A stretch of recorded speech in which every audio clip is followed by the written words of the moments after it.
I like Pete, of course, but I think he got that so wrong, and I think it was so tone deaf, considering Which what's part? going on. All of it.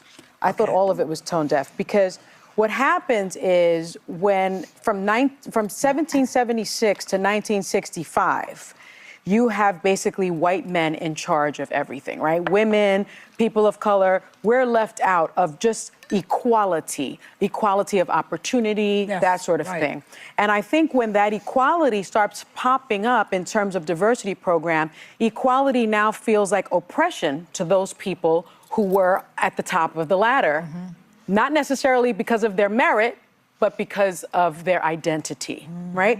And Okay, well, Sunny, I don't like you and you got this one wrong, just like you get everything wrong, but I'm going to break it down for you. But more importantly, I'm going to break it down for all of you who ever make arguments in favor of DEI or this idea that white privilege exists, because this is one of the things that you always get wrong, all of you, every single time you try to make one of these arguments. And I'm so glad that she explicitly said it out loud, because it makes my job so much easier. She said verbatim that equality can seem like oppression to people who were at the top without merit. Now, never mind the fact that we all know that DEI programs are not about equality. Saying, hey, we need more black or brown people up in here, so I'm going to go find those. That's not about equality. But set that aside for a moment. I'm going to let you in on a little secret, okay? Are you ready? It's a shocker.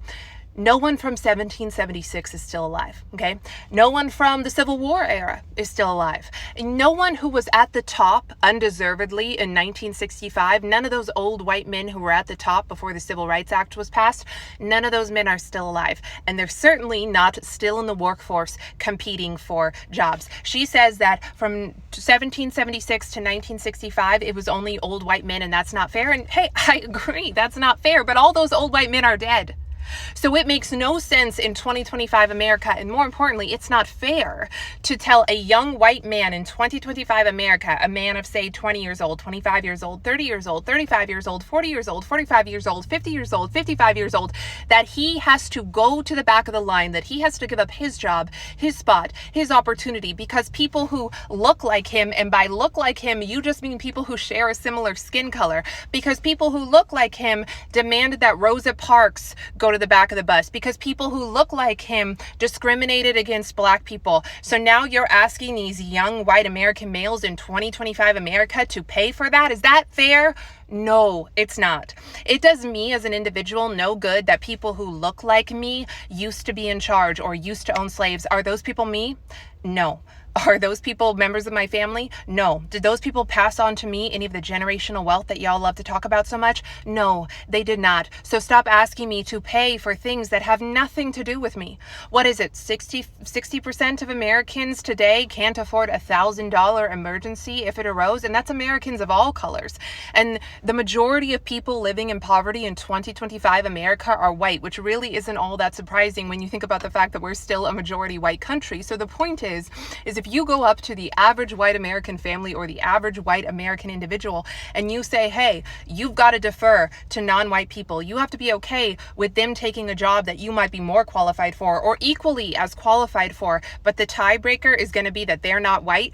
You want them to be okay with that? That's not fair. That's not right when white Americans in 2025 are struggling just as much as anyone else. The Civil Rights Act was passed a very long time ago, okay? So none of us are the old white men who were benefiting from the fact that no Civil Rights Act existed. So stop making us pay for things that we had nothing to do with. And y'all have zero shame about this because it is blatantly a tenet of critical race theory.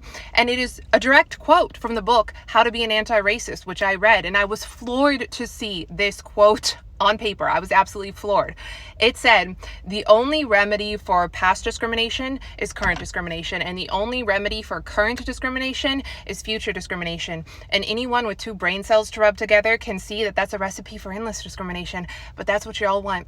As long as there is a country called the United States of America, y'all want the lighter skinned people to be paying the darker skinned people for things that they didn't do, and it ain't gonna happen, okay? So stop saying that equality, which isn't even what DEI DEI is. DEI is not equality, okay? Saying I'm going to hire someone because they're black, that's not equality. But even still, leaving that aside, okay? It does not matter that equality can seem like oppression to people who were at the top without merit, because all those people are dead, okay? So let's live in reality. Let's live in what we actually have current day, and let's stop trying to punish our fellow Americans for things they didn't do, okay? Shut up, Sunny Hostin.